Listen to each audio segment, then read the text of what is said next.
Hi, என் ஸ்டைலில் மிளகு குழம்பு எப்படி பண்ணுறது பார்க்கலாமா? செம்ம டேஸ்ட்டாக இருக்கும். இதுக்கு மிளகு குழம்பு அப்படிங்கிறதுனால மிளகு தான் பேஸ். அதனால நல்லா 2 டேபிள் ஸ்பூன் ஃபுல்லாக மிளகு எடுத்துட்டுருக்கேன். நான் என்னெல்லாம் ஐட்டம்ஸ் போடுறேனோ பார்த்துக்கோங்க, இதெல்லாம் இதே அளவு பண்ணிக்கோங்க. சீரகம் ஒரு 1 டேபிள் ஸ்பூன் எடுத்துட்டுருக்கேன். மிளகு 2 டேபிள் ஸ்பூன் எடுத்துட்டுருக்கேன். நிறைய ஐட்டம்ஸ் தேவை மிளகு குழம்புக்கு மட்டும். 1/4 டீஸ்பூன் வெந்தயம், அதுக்கப்புறம் துவரம்பருப்பு 1 ஸ்பூன், உளுத்தம்பருப்பு அதோட கொஞ்சம் கம்மியாக எடுத்துக்கலாம்.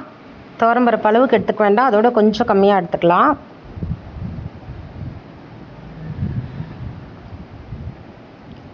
தனியா 2 டீஸ்பூன். இதெல்லாம் நான் ஏன் காட்டுறேன் அப்படின்னா, நிறைய ஐட்டம்ஸ் இதுக்கு போடுவோம். அதனால் ஒன்று மறக்காமல் இருக்கணும் அப்படிங்கிறதுக்காக தான் தனித்தனியாக இந்த வீடியோவில் அப்படியே காமிச்சிருக்கேன். ஸோ மிளகு 2 ஸ்பூன், சீரகம், காஞ்ச மிளகாய் ஒரு 4 எடுத்துட்டுருக்கேன் போரும். ஏன்னா நம்ம மிளகு காரம் இந்த குழம்புக்கு டாமினேட்டிங்காக இருக்கணும், மிளகாய் காரம் டாமினேட்டிங்காக இருக்கக்கூடாது. அதனால் மிளகாய் ஒரு 4 எடுத்துட்டுருக்கேன். பூண்டு கை நிறைய உரிச்சு எடுத்து வச்சுட்டுருக்கேன். கருவேப்பிலை நிறைய வச்சுருக்கேன். அவ்வளோதான் பேஸ் இந்த குழம்புக்கு. இதை ரெடி பண்ணிட்டோம் அப்படின்னா ரொம்ப ஈஸியாக சட்டுன்னு குழம்பு பண்ணிடலாம். மிளகு, சீரகம், வெந்தயம், துவரம்பருப்பு, உளுத்தம்பருப்பு, தனியா, மிளகாய் இந்த சாமான் தனியாக எடுத்து வச்சுட்டுருக்கேன். புளி ஊற வச்சு எடுத்துட்டுருக்கேன். பெருங்காயம் இருக்குது, கருவேப்பிலை நிறைய இருக்குது, பூண்டு உரிச்சு எடுத்து வச்சுட்டுருக்கேன். அவ்வளோதான் பேஸ். இதுக்கு வெங்காயம், தக்காளி எதுவுமே போட வேண்டாம். அந்த மிளகு குழம்பு ஒரு வானலியில் எண்ணெய் விட்டு, கண்டிப்பாக நல்லெண்ணெயில் தான் பண்ணணும்.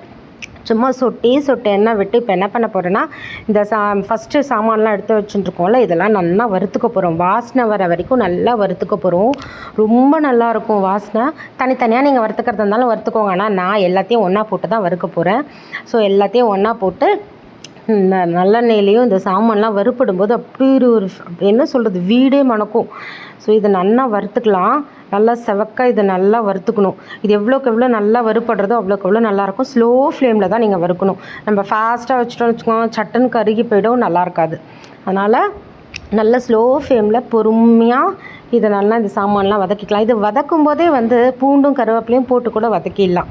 ஏன்னா நான் அரைக்கும் போதும் கொஞ்சம் பூண்டு போடுவேன், வதக்கி குழம்பு தாளிக்கும் போதும் கொஞ்சம் பூண்டு போடுவேன்.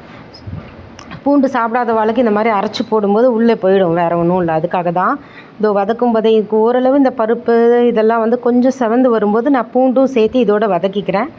கூட கருவேப்பிலையும் போட்டு நல்லா வதக்கிக்கிறேன். அவ்வளோதான். இதெல்லாம் நல்லா வதங்கணும். அவ்வளோ வாசனையாக இருக்கும். இதோடையே நம்ம பெருங்காயமும் போட்டும் வதக்கிக்கலாம். கட்டி பெருங்காயம் இருந்தால் கட்டி பெருங்காயம் போட்டுக்கலாம், இல்லைனா தூள் பெருங்காயம். என்கிட்ட தூள் பெருங்காயம் தான் இருக்குது. நான் தூள் பெருங்காயமும் இதோடு சேர்த்து நல்லா வதக்கிக்க போகிறேன். செம்ம டேஸ்ட்டாக இருக்கும் இந்த குழம்பு.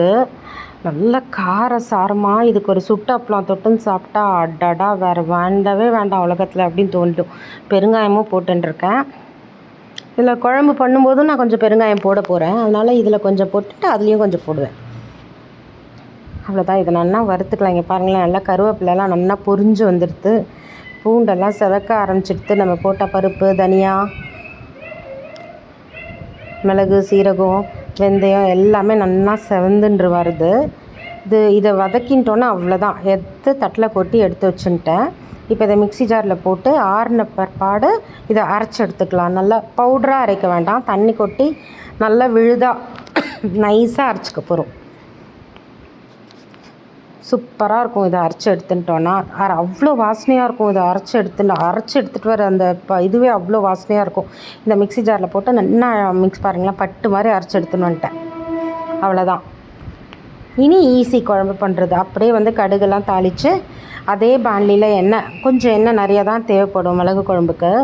நல்லெண்ணெய் நிறைய விட்டு இதில் என்னென்னலாம் தாளிக்க போகிறேன்னா, கடுகு, சீரகம், கொஞ்சம் 4 வெந்தயம் எண்ணெயில் போட்டு பொரிஞ்ச உடனே நம்ம அரைச்சி வச்சுருக்கோம்ல, இல்லை அதுக்கு முன்னாடி பூண்டும் கருவேப்பிலையும் வச்சுருக்கேன்ல, பேலன்ஸ் அரைச்சது போக பேலன்ஸ் அதை இதில் போட்டு வதக்கிக்கலாம். நல்லா பூண்டு கை நிறைய எடுத்து வச்சுருக்கேன். இப்போது கொஞ்சம் அரைக்கிறதுக்கு எடுத்து வச்சுட்டுருக்கேன். பேலன்ஸ் இந்த தாளிக்கிறதுக்காக வச்சுட்டுருக்கேன்ல, அந்த பூண்டை இப்போ இதில் போட்டு கடுகு பொரிஞ்சோடனே நல்லா வதக்கிக்க போகிறோம். செவக்க கருவேப்பிலை நிறைய போடுவேன் இந்த மிளகு குழம்புக்கு. அவ்வளோதான். பூண்டையும் போட்டுண்டாச்சு. பூண்டும் கருவேப்பிலையும் நல்லா வதங்கட்டும், செவக்க வதங்கட்டும். செம்ம வாசனையாக இருக்கும். இந்த நல்லெண்ணெயில் பூண்டு வதங்கும் போது அடடா செம்மையாக இருக்கும் வாசனை. பெருங்காயம் இப்போ இந்த ஸ்டேஜில் கொஞ்சம் போட்டுருக்கேன். அந்த பொடி அரைக்கும் போதும் நான் போட்டேன். இப்போ கொஞ்சம் தாளிக்கும் போது எண்ணெயிலையும் பெருங்காயம் போட்டுருக்கேன். பாருங்கள், எண்ணெயில் நல்லா பொரிஞ்சு வரட்டும். பூண்டு ஓரளவு நல்லா செவந்துருது. மிக்ஸி ஜார் நம்ம அரைச்சி வச்சுட்டுருக்கோம்ல, அந்த விழுது வச்சுட்டுருக்கோம்ல, அதை என்ன பண்ணலான்னா அதை கொட்டிடலாம். இப்போ வாணலியில் நல்லா எண்ணெயில் ஒரு கலரிக்கலாம். மிக்ஸி ஜாரை நல்லா தண்ணி கொட்டி அலம்பி அதையும் கொட்டிக்கலாம் உள்ள. அவ்வளோதான், மிக்ஸி ஜார் அலம்பி அதையும் கொட்டின்ட்டேன் வாணலியில். இது கொதி வரணும்லாம் அவசியம் இல்லை. இப்போ புளி வச்சுருக்கேன்ல, இப்போ அதுவும் நம்ம கொட்ட போகிறோம். இதுலேயே மஞ்சப்பொடி சேர்த்துக்கலாம். மஞ்சப்பொடி வந்து நம்ம கஸ்தூரி மஞ்சள் வாங்கி அரைக்கிறது, அதனால் நல்லா நிறைய சேர்த்துக்கலாம், தப்பே இல்லை. இதுவும் மருந்து குழம்பு மாதிரி பண்ணுறோம் இல்லையா, அதனால் நல்லா நிறைய மஞ்சப்பொடி சேர்த்துக்கலாம். இது தனியாக கொதித்து அதுக்கப்புறம் தனியாக புளி கொட்டி அது தனியாக கொதிக்கணும்னு அவசியம் இல்லை. இது நல்லா வறுத்து அரைச்சி பொடி பண்ண சாமான் தானே.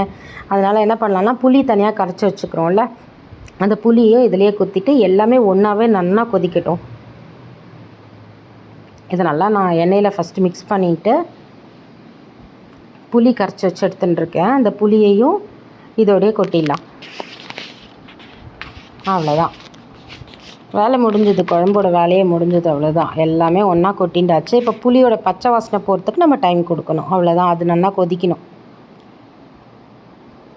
இதை நல்லா மூடி போட்டு உப்பும் போட்டுடலாம். இந்த ஸ்டேஜ்லவே உப்பையும் போட்டு மூடி போட்டு நல்லா இதை நல்லா திக்காகிற வரைக்கும் நம்ம கொதிக்க வைக்க போகிறோம். இந்த குழம்புக்கு தேவையான உப்பையும் போட்டுக்கிட்டேன். இதை வந்து பண்ணிவிட்டு ஃப்ரிட்ஜில் வச்சோன்னா 10 நாளைக்கு கூட கெட்டே போகாது, அவ்வளோ நல்லாயிருக்கும். அப்பப்போ நீங்கள் வேணும்னா தயிர் சாதத்துக்கு தொட்டுக்கிறதுக்கும் எடுத்து சாப்பிட்லாம், சாதத்தில் கலந்து சாப்பிட்றதுக்கும் நல்லாயிருக்கும், சூப்பராக இருக்கும். எனக்கெலாம் என் பாட்டி தாத்தா இருந்த போதெல்லாம் பருப்பு தொகையில் பண்ணி மிளகு குழம்பு பண்ணுவோம். பருப்பு தொகையில் சாதம் கலந்து மிளகு குழம்பு தொட்டுன்னு சாப்பிட்டா அவ்வளோ சூப்பராக இருக்கும். அதே மாதிரி மிளகு குழம்பு கலந்து பருப்பு தொகையில் தொட்டுன்னு சாப்பிட்டா அவ்வளோ சூப்பராக இருக்கும். இதெல்லாம் ஒரு பெரிய காம்பினேஷன் தெரியுமா? இப்போல்லாம் யார் பண்ணித்தரா? மறந்து கூட போகிறது இதெல்லாம் நமக்கு. எல்லாம் கொட்டியாச்சு. இப்போ நல்லா கொதிச்சுட்டுருக்கு. நான் திறந்து இது பண்ணிகிட்டே இருக்கேன். இப்போ பாருங்களேன், நல்லா ஒரு 10-15 மினிட்ஸ் கிட்டத்தட்ட கொதிச்சோன்னே எவ்வளோ திக்காக எடுத்து நம்ம ஃபஸ்ட்டு நல்லெண்ணெய் கொத்தினோல அதெல்லாம் நல்லா சைடில் வர ஆரம்பிச்சிடுது. நல்லா திக்காக எடுத்து குழம்பு ஃபஸ்ட்டு தண்ணியாக இருந்தது. நல்லா டைம் கொடுத்து ஒரு 10-15 மினிட்ஸ் கொதித்த உடனே நல்லா எண்ணெய்லாம் நல்லா மேலே வந்துடுது. இந்த டைமில் வந்து நம்ம பச்சை கருவேப்பிலை இருக்குல்ல, அதை கொஞ்சம் நல்லா மேலே போட்டுடலாம். நல்லா வாசனையாக இருக்கும் இதெல்லாம் போட்டோன்னா. அதே மாதிரி நல்லெண்ணெயும் பச்சை நல்லெண்ணெயும் மேலே ஊற்றிட்டு மூடி வச்சுட்டு சாப்பிடும்போது திறந்தோன்னா அப்பா அவ்வளோதான், வேறு என்ன வேணும் அப்படின்னு தோணும். ஐயோ மூடியை உள்ளே போட்டுட்டேன். ஸோ பச்சை நல்லெண்ணெயை கொஞ்சமாக கொட்டி குழம்புக்கு மேலே மூடி போட்டு மூடிட்டா சூப்பரான மிளகு குழம்பு என் ஸ்டைலில் ரெடி. என் சேனல் பிடிச்சிருந்தது அப்படின்னா என் சேனலுக்கு சப்ஸ்கிரைப் பண்ணுங்கள், வீடியோஸ்க்கு சப்போர்ட் பண்ணுங்கள். பாய்.